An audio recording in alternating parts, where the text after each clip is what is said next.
All right, so I wanted to welcome everyone to our Zoom meeting today, our first official one as our team. If you two want to introduce yourself, Maylin, go ahead and start, and then I'll have to come up to you.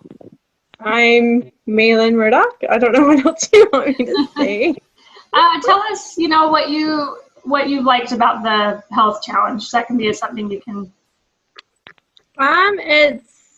It's helping me get some more exercise in than I have been, so that's good. And kind of help me focus on trying to get more sleep. No, that's a good thing. All right, and Debbie, if you want to introduce yourself. So I'm Debbie Macy, and I'm from Olympia, Washington, and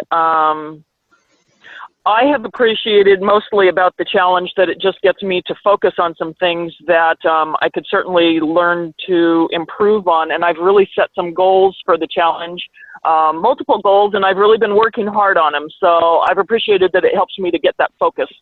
Mm-hmm. Good. No, those are great. So I figured what we'd talk about today, since this is our first meeting and we might not have as many people participating because they weren't sure what to expect, we're just kind of going to do an overall view of why you guys decided to do it and what you hope to have accomplished by the end of it.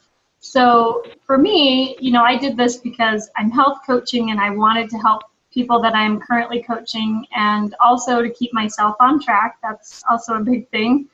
And for me, by the end of this, I'm really hoping to have gotten back into my good habits that I had prior to school getting out, because summer does me in every year.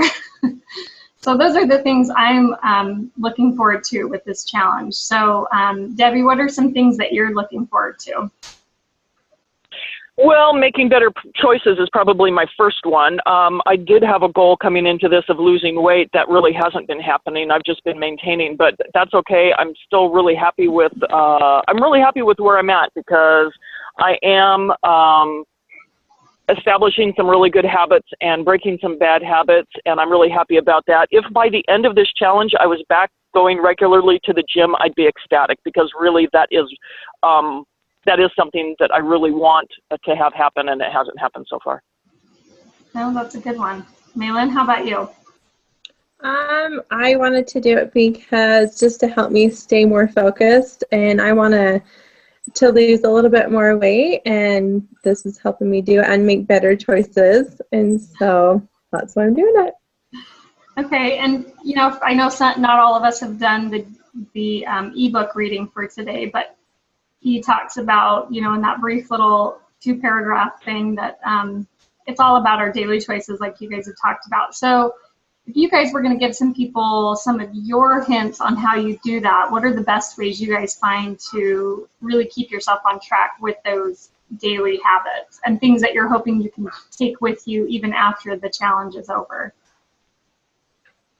For me, I always have to have it on my mind. I always have to be thinking about it and have that goal in my head and be like, okay, do I really want to eat this, or kind of wait a little bit longer? Is it really worth it for me to eat this right now?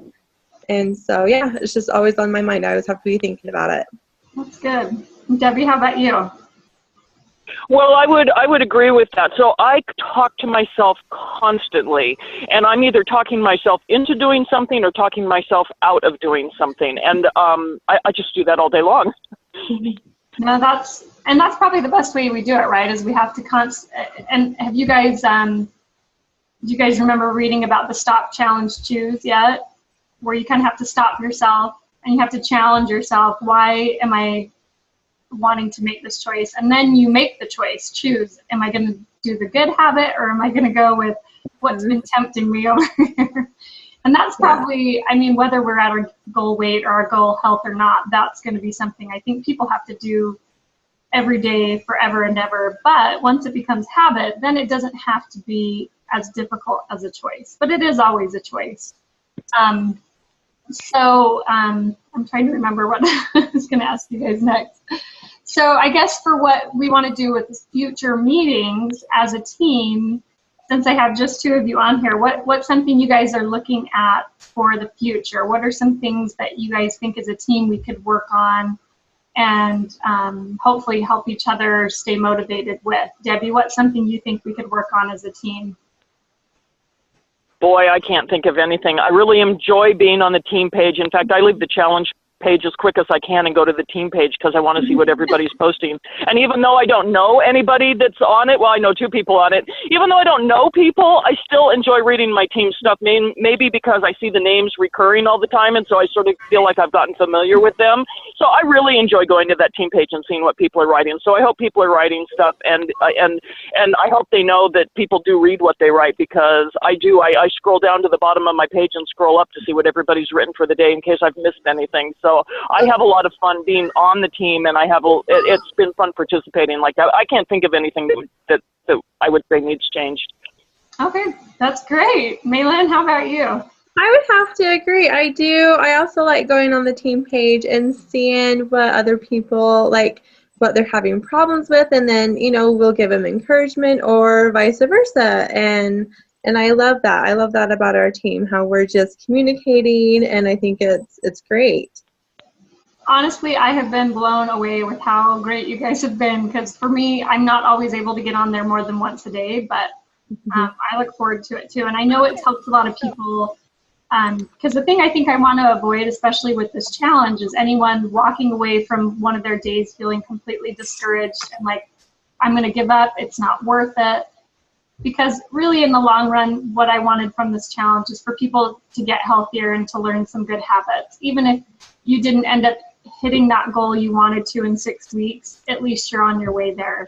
So I think for me, just coming from the team captain point of view, I think I want from at least these Zoom meetings, I'm hoping we can get more of us to come in together. And I think it's another great way to really meet each other, to hear each other's voices, to see our, I know Debbie can't be on video, but, to hear and see each other, I think is a huge part of feeling more as a team. And then also being able to know who, the motivation's coming from, and knowing that we're all in it together and that we all have the same problems no matter where we are in our health. So anyway, I won't make us go any longer, because I know we don't want to go too long for those who are going to watch this later. But thank you, Maylin and Debbie, for joining us in our Zoom meeting. And like I said, next week it'll be on Tuesday. If we need to change the time, we can. I'd love to hear feedback from everyone, what they're looking for from our Zoom meetings. And we'll see you guys on the team page. Okay, thank you. Thanks Jen. Uh-huh. Thanks.